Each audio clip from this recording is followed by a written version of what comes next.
আসসালামু আলাইকুম। ডক্টরস ম্যাট্রিমনিবিডি.কম ও ডক্টর কনসালটেন্সি.কম এর ওনার, ফাউন্ডার, ডিরেক্টর, চেয়ারম্যান আমি আসাদুল্লাহ কনসালটেন্ট আছি তোমাদের সাথে। MBBS session 2020-21 Asadullah TV BD YouTube channel থেকে আজকে একটা বিষয় আমি এক্সপোজ করব। আজকে যে বিষয় নিয়ে কন্টেন্ট আমি তৈরি করতে চাচ্ছিলাম না, এরপর আপনাদের অনুরোধে আমি তৈরি করতেছি। আমার ফেসবুক ম্যাট্রিমনি ডক্টরস ম্যাট্রিমনিবিডিতে পোস্ট করেছিলাম যে একটা বিষয় এক্সপোজ করব। সেখানে দেখলাম যে এই প্রায় 70,000 রিচ হয়েছে এই পোস্টটা। অবশ্য আমি এই কন্টেন্টটা তৈরি করার মেইন উদ্দেশ্য হলো এরকম ঘটনা আদৌ কারোর সাথে ঘটেছে কিনা জানার জন্য, আরো তোমাদের কারোর সাথে ঘটছে কিনা অবশ্যই আমাকে জানাবা। জানলে তখন আমি জানতে পারবো বিষয়টা আসলে কি আদৌ এটা সম্ভব কিনা। তবে আমার জানা মতে মেডিকেল অ্যাডমিশনের ইতিহাসে এরকম ঘটনা কখনো ঘটেনি। অন্যান্য ঘটনা ঘটেছে, কিন্তু এরকম ঘটনা আদৌ আমার মতে আমি বিশ্বাসও করি না। দেখো, গতকালের আগের দিন এক ছাত্রী আমাকে ফোন দিয়ে বিস্তারিত ঘটনা বলল। ঘটনাটা কি? ঘটনাটা হলো যে মেডিকেল অ্যাডমিশন এবার দিয়েছে 2025-26 সেশনের। তো রেজাল্ট পাবলিশ হয়েছে, প্রকাশ হয়েছে। রেজাল্ট দেখলো 14 তারিখে, 14 ডিসেম্বর। দেখলো যে এই মেয়েটা পেয়েছে 50। বুঝতে পারছো?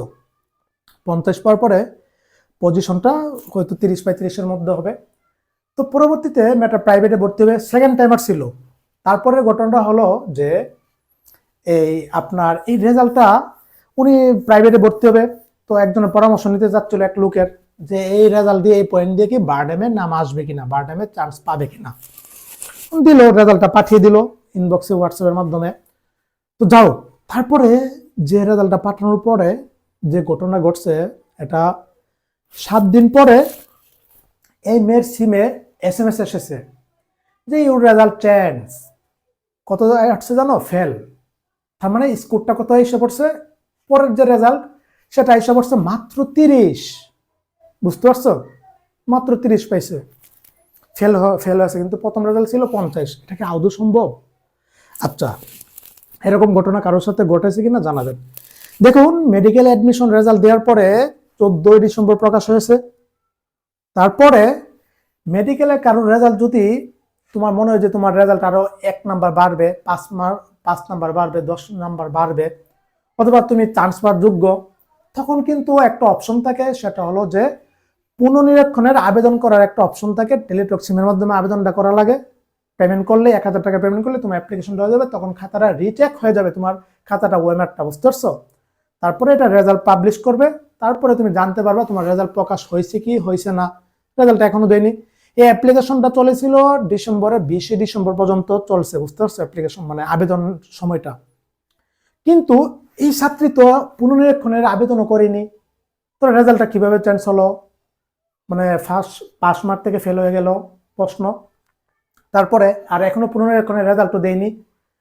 দেখো, গতবার পুনর্নিরীক্ষণের অ্যাপ্লিকেশন করেছিল 3000 স্টুডেন্ট। বুঝতে পারছো? 1000 টাকা করে 3000 স্টুডেন্ট অ্যাপ্লিকেশন করেছিল। রেজাল্ট পরিবর্তন হয়েছে কত জনের জানো? 0। একজনেরও রেজাল্ট পরিবর্তন হয়নি।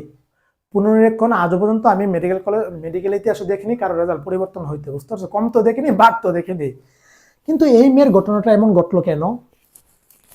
আচ্ছা, তারপর আমাকে জানালো যে ভাইয়া, পরে আমি যে লোকের কাছে রেজাল্টটা পাঠিয়েছিলাম, এই লোক পরবর্তীতে লোকের সাথে আলোচনা যোগাযোগ করছে, করার পরে বলছে যে এই রেজাল্টটা আগের স্থানে ফিরিয়ে নিয়ে দিতে পারবে।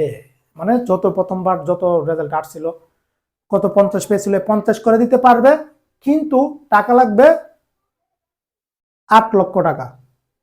এতটুকুই। তারপরে আরো কিছু চাঞ্চল্যকর বিষয় শেয়ার করলো, যেটা হলো যে এই লোকের তোমার স্বাস্থ্য অধিদপ্তরের মহাপরিচালকের সাথে নাকি পিকও আছে, ছবি আছে। আচ্ছা যাও, এখন ঘটনাটা হলো আমি আদৌ এটা বিশ্বাস করতে পারতেছি না, নিজেকে বিশ্বাস করতে পারছি না। যেহেতু আমি রেজাল্ট চেয়েছি যে আপনার ঠিক আছে আগের রেজাল্টও দেন আমাকে ইনবক্সে, কিন্তু পরের রেজাল্টও দেন, আমি এটা বিশ্লেষণ করে দেখি কি ঘটনা ঘটেছে। দেখো ভাই, দুনিয়াতে আমি কোনো নারী মুখের কথা বিশ্বাস করি না, এক্সেপ্ট আমার মায়ের মুখের কথা বাদে। বুঝতে পারছেন? তাছাড়া আমি কোনো নারী মুখের কথা বিশ্বাস করি না। এটা ভাই মৃত্যুর আগ পর্যন্ত বিশ্বাস করবো না। যা শিখার এই 25 বছর বয়সে সব শিখে ফেলেছি, সব জেনে ফেলেছি, সব অভিজ্ঞতা হয়ে গেছে। দেখো যে কালকে আরেক আঙ্কেল ফোন দিয়েছে আমাকে, তো বলছে ছেলের স্কোর যেটা 76 পেয়েছে, ও 73 নাকি 76 পেয়েছে, কিন্তু রেজাল্টটা ইনভ্যালিড দেখাচ্ছে। তো ঠিক আছে, আমাকে ইউজার আইডি পাসওয়ার্ড দেন, আমি চেক দিয়ে দেখি। dgme.teletalk.com ভিডির ওয়েবসাইটে ঢুকে আমি ইউজার আইডি পাসওয়ার্ড দেওয়ার পরে সম্পূর্ণ রেজাল্ট আইসা করছে, ছবি টবি সহ সবকিছু, স্কোর ঠিক আছে, ও যত বেশি এত আছে, ঠিক আছে। কই আঙ্কেল আপনার রেজাল্ট তো ঠিকঠাকই আছে, এটা অন্য জনের কথা বলতেছি। কিন্তু আরেকটা ওয়েবসাইট আছে যেটা আপনারা জানেন যে শুধু রুল দিলে স্কোরটা আইসা পড়বে, ওইটাতে ইনভ্যালিড দেখাচ্ছে। দেখো ভাই, ওই ওয়েবসাইট রেজাল্ট দেওয়ার 2-3 দিন পরে পাবলিশ করে, ওটাতে সবসময় ঝামেলা লাগা থাকে। আমার তো মেন ওয়েবসাইট মেন হচ্ছে dgme.teletalk.com ভিডি। এটার মাধ্যমে আপনার প্রাইভেট মেডিকেলের জেনারেল গোটায় মেধা গোটা অ্যাপ্লিকেশন করতে হবে, ডেন্টালের জেনারেল গোটায় মেধা গোটা অ্যাপ্লিকেশন করতে হবে, মাইগ্রেশন, ঐচ্ছিক মাইগ্রেশন যা কিছু আছে ওই ওয়েবসাইটে আপনার ঠিক থাকলে ঠিক থাকছে, বাকিগুলি ওইটাও ওয়েবসাইটে, স্বাস্থ্য দপ্তরের রেজাল্টের ওয়েবসাইটে, ওইটাতে ঝামেলা সবসময় লাগে, যাও ওইটা সমস্যা না। কিন্তু এই ম্যাথটা আদৌ আমার বিশ্বাস হয় না, আপনাদের হয় কিনা জানি না। যদি আমাকে সবকিছু দিত তাহলে বিশ্বাস করলাম। আচ্ছা, এখন আরেকটা থিওরি আমি অ্যাপ্লাই করলাম। অন্যান্য বছর এই যে dgme.teletalk.com ভিডির ওয়েবসাইটে আপনার রেজাল্ট দেখতে গেলে কিন্তু ইউজারের পাসওয়ার্ড দিয়ে রেজাল্টটা দেখতে হয়। এবার তোমরা যারা রেজাল্ট দেখেছো এই অ্যাপ্লিকেশনে দেখা গেছে সেখানে তোমার ইউজার আইডি আর পাসওয়ার্ড কিন্তু দেওয়া লাগছে, এমনকি রেজাল্টও এই ইউজার আইডি পাসওয়ার্ড থাকছে। তুমি যখন একজনের কাছে তোমার রেজাল্ট দিবা, সেখানে নিশ্চিত ও তোমার ইউজার আইডি আর পাসওয়ার্ড পেয়ে যাচ্ছে, এটা তোমার সিক্রেট বিষয়, পার্সোনাল বিষয়। তুমি কি তোমার তোমার ফেসবুকের ইউজার আইডি পাসওয়ার্ড কারো দিবা?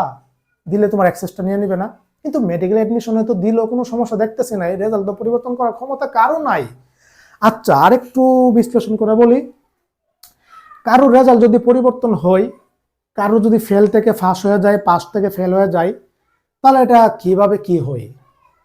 স্বাস্থ্য অধিদপ্তরের dgsh.portal.com ভিডিতে এটা প্রজ্ঞাপন জারি করে, সেখানে সুন্দরভাবে অমুক নাম অমুক রুল এত এত পেয়েছিল, এত থেকে এত পরিবর্তন হয়েছে, প্রজ্ঞাপন জারি করার মাধ্যমে এটা কিন্তু পাবলিশ করে।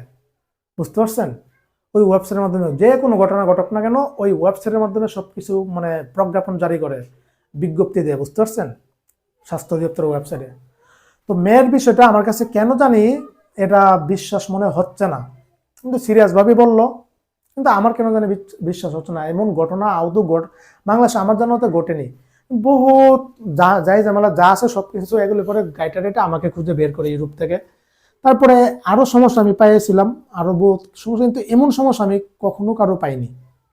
এখন কন্টেন্টটা দেওয়ার মেন উদ্দেশ্য হলো তোমাদের সাথে কি কারো এরকম ঘটনা ঘটছে আদৌ, অথবা এরকম যদি ঘটা থাকে অবশ্যই আমাকে জানাবা, কিন্তু এরকম হবার কথা না। আচ্ছা, আরেকটা কথা বলি, কিছুদিন আগে রেজাল্ট দেওয়ার পরে এক আঙ্কেল ফোন দিয়েছে বরিশাল থেকে, যে আঙ্কেল আমার মেয়ে মেডিকেল অ্যাডমিশন এবার দিয়েছে কিন্তু ফেল করছে, পাইছে 32, কিন্তু আঙ্কেল গতবার পাইছে 62। ও কি এবার তো ফেল করছে, কিন্তু গতবার তো পাস করছে, ওই রেজাল্ট দিয়ে কি এবার ভর্তি করানো যাবে? আমি একটা ধমক দিলাম, হ্যাঁ, যে মেয়ে প্রথমবার পরীক্ষা দিয়ে 62 পাস, সেকেন্ড টাইম এবার সবচেয়ে ইজি প্রশ্ন হয়েছে 32 কিভাবে 32 না 23 নাকি কত বলছিল, 23 পাইছিল। ঠিক মতো ধমক দিছি, আমাকে আপনি কি পাইছেন রেজাল্ট দেখেন আমাকে। ঠিক মতো যখন ধমক দিলাম, বাপও মেয়েকে ঠিক মতো চাপ দিছে, মেয়ে শিকার চাইছে, গতবারও ফেলই করছিল, কিন্তু বই ডর তো সবারই আছে, মিথ্যা কথা বলছিল। বুঝতে পারছেন? এটার জন্যই ভাই দেলে ভাই যে বলে নারী মানুষ বালা না রে, নারী মানুষ অভিনয়ের জন্য সেরা রে, আসলেই ভাই দেলে ভাইয়ের মুখের কথা আসলেই সত্য। সুতরাং নারী মুখের কথা আমি বিশ্বাস করি না, করব না। যদি আমার কাছে সব দিত, আমি এটা চেক করে দেখতাম কোন জায়গায় সমস্যা, তখন একটা সমাধান দিতে পারতাম। হয়তো মিথ্যা কথা বলছে, কিন্তু যেভাবে নাটক সাজিয়েছে, হয়তো কোনো পারিবারিক চাপে অথবা কোনো না কোনোভাবে। এই যে দেখেন, ওই যে আঙ্কেল ফোন দিয়েছিল বরিশাল থেকে, এমন ঘটনা। প্রথমবার তো বাপ যে পাস করছে, ভালো রেজাল্ট করছে, অল্পের জন্য চান্স পাইনি। এবারও হয়তো ও যে মেটা ফোন দিয়েছে, হয়তো মিথ্যা কথা বলছে আমার কাছে পরিবারকে বুঝ দেওয়ার জন্য, হয়তো পরিবারকে সামনে রেখে কল দিছিল, ইয়ে করছিল। তা আমি যখন রেজাল্ট চাইলাম, আমাকে রেজাল্ট তো দেয়নি। ইউজার আইডি পাসওয়ার্ড দিলে আমি চেক দিলাম না উভয় ওয়েবসাইটে, আগেরটাও দেখলাম না পরেরটাও দেখলাম না। হয়তো ঘটনা মিথ্যা হলেও হতে পারে। সত্য হলেও হতে পারে, কিন্তু আমি কন্টেন্টের মেইন উদ্দেশ্য হলো এরকম ঘটনা কি আরো কারোর সাথে ঘটছে নাকি এটা জানার জন্য। যদি ঘটে থাকে তাহলে অবশ্যই জানাবা, তখন বুঝতে পারবো যে আসলে সমস্যাটা কোন জায়গায়। আচ্ছা, ও আচ্ছা আচ্ছা। তারপরে স্বাস্থ্য অধিদপ্তরের কাছে ওনারা গেছে, পরিবার রেজাল্ট নিয়ে সবকিছু নিয়ে স্বাস্থ্য অধিদপ্তরের কাছে কমপ্লেন করলো, এমুক এমুক ঘটনা, অ্যাপ্লিকেশন দিয়ে আসলো। স্বাস্থ্য অধিদপ্তর বললো আমরা বিষয়টা দেখতেছি, এবং এরকম ঘটনা নাকি আরো কয়েকজনের সাথে ঘটেছে। তো ঠিক আছে, হ্যাঁ, এটা সমস্যা, কিন্তু সমাধান একমাত্র স্বাস্থ্য অধিদপ্তর করবে, বুঝতে পারছেন? তাছাড়া ওনার ছাড়া কেউ করতে পারবে না। হয়তো কোনো টেকনিক্যাল সমস্যা থাকলেও থাকতে পারে, অনলাইন টেকনিক্যাল সমস্যা হয়ে স্বাভাবিক, মানে হাজার হাজার লাখ লাখ মানুষের স্টুডেন্টদের রেজাল্ট এক দুটা মিস্টেক হতেই পারে, স্বাভাবিক, এটা হয় এরকম। কিন্তু এরকম ঘটনা আমি কখনো যেহেতু ঘটেনি, সেই হিসাবে এটা অবিশ্বাস্য মনে হলো, এ আর কি। বাকিটা তোমাদের সাথে এরকম ঘটনা ঘটলো আমার কাছে শেয়ার করতে পারো, সমস্যা নাই, জানতে পারবো যে হ্যাঁ এগুলি টেকনিক্যাল সমস্যা এভাবে ঘটে, অথবা এগুলি এক প্রকার বন্ড প্রতারক দালাল বাটপার আছে যারা এগুলি করে, বুঝতে পারছো? এবার লুপটুপ দেখা টাকা কি রেজাল্ট পরিবর্তন হয়তো বড় পর্যায়ের ইয়াটিয়া দিয়াটি এগুলি রেজাল্ট ইয়াটিয়া করে ব্ল্যাকমেল করে, এরকম থাকলেও থাকতে পারে। বাংলাদেশ তো ভাই বাঙালি, বিশ্বাস করা যায় না, সবাই সবকিছু করে, বুঝতে পারছো? সুতরাং এ আর কি, এই বিষয়টা আমার কাছে একদমই অবিশ্বাস্য মনে হয়েছে। এটা ঘটনাটা একদম কেন জানি কাল্পনিক মনে হচ্ছে, তারপরে সত্য হলেও হতে পারে, যেহেতু সিরিয়াস ভাবে বলছে, তা আমি বিশ্বাস করতেছি নাকি, এ আর কি। কিন্তু আমি কন্টেন্ট দেওয়ার মেইন উদ্দেশ্য হলো তোমাদের সাথে কি এরকম ঘটনা ঘটছে নাকি, ঘটলে অবশ্যই আমার সাথে জানাবা, বুঝতে পারছো? ওনারা হয়তো আমার কাছে রেজাল্ট দিনই বই পাচ্ছে যে এক সময় দেওয়ার পরে পরিবর্তন হয়েছে গা, আবার যদি আবার কি না কি হয়ে যায়, অথবা সম্পূর্ণরূপে অনেকের সাথে এরকম ঘটনা যদিও সত্য ঘটতে থাকে, ব্ল্যাকমেলের শিকার হলে কিন্তু কেউ অত সহজে প্রকাশ করে না, আত্মতারা নীরবেই অন্যায়গুলি সহ্য করা থাকে, বুঝতে পারছো? যদি এগুলি করে থাকে, অন্যায়ের বিরুদ্ধে প্রতিবাদ করবো ইনশাল্লাহ। একটাতে যদি আমার মৃত্যু হয় তবে ইনশাল্লাহ সেই মৃত্যু মেনে নিব, কিন্তু প্রতিবাদ করব অন্যায়ের, বুঝতে পারছেন? যেভাবে আমাদের সিনিয়র ভাইরা করে গেছে, যেভাবে আমাদের কে শহীদ হাদি ভাই করে গেছে, যেভাবে আমাদের শহীদ কি আবু সাইদ ভাই করে গেছে, যেভাবে কি প্রতিবাদ করে গেছে আমাদের কি ভারতের বিরুদ্ধে আমাদের কি আমাদের এই আব্রাহার ভাই আব্রাহার ফাদ ভাই, প্রতিবাদ করব, বুঝতে পারছো? সুতরাং আমাকে জানাবো অবশ্যই বিষয়টা আদৌ কি এরকম কারোর সাথে ঘটেছে কিনা। যদি ঘটে থাকে তাহলে এটা মিডিয়াতে আমরা ইনশাল্লাহ তুলে ধরবো এই বিষয়গুলি বিস্তারিত। এই ছিল, সবাই ভালো থাকো, সুস্থ থাকো, সকলের জন্য অনেক অনেক শুভকামনা ও দোয়া ও ভালোবাসা রইল। আসসালামু আলাইকুম ওয়া রাহমাতুল্লাহি ওয়া বারাকাতুহু।